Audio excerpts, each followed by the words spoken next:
Insufficient reimbursement rates for Medicaid and no change in the governor's proposed budget, there is still a risk of closure for those assisted living facilities across the state. Channel 8's Jessica Blum has more details in our top story tonight. Jessica?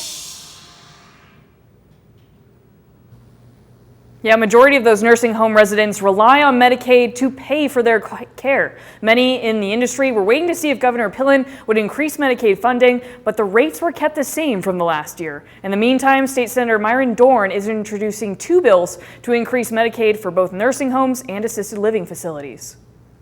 Since 2015, 79 facilities, both nursing homes and assisted living facilities, have closed in Nebraska for a total loss of more than 3,000 beds, according to the Nebraska-Health-Care-Assocaition. 11 of those closures took place in 2022, with a majority of them being in rural communities across the state.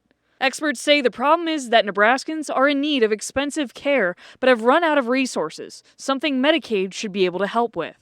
Not only are families affected by facility closures, but the local economy too. When we see, the cost of goods continuing to increase, food, medical supplies, those have all increased over the last year. So making sure that we're investing in our facilities to ensure that they can attract and retain team members and cover their cost of their goods is incredibly important. The Nebraska-Health-Care-Association says there's been a history of inadequate Medicaid reimbursement rates in comparison to the cost of providing care.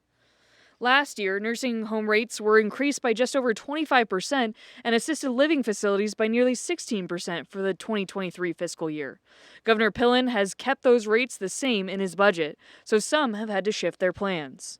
It is concerning considering that we have continued to see closures and that obviously we want to make sure that there's access for seniors, particularly in our rural part of our state. And so not providing any funding or any additional funding, I should say, is concerning considering what's happening with wages and inflation.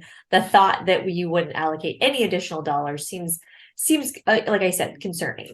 Senator Myron-Dorn has introduced two bills, LB 129 and LB 131, to increase Medicaid funding since over 60% of residents within these facilities rely on it. The need is there.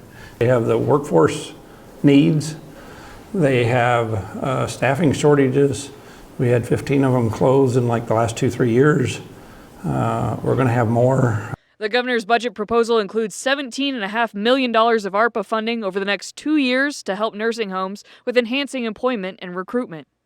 Senator Dorn says for now, LB 129 and 131 are set to have hearings in the front of the Appropriations Committee on March 23rd, and we'll keep you updated on this. Jessica Blum, thank you very much for our top story tonight.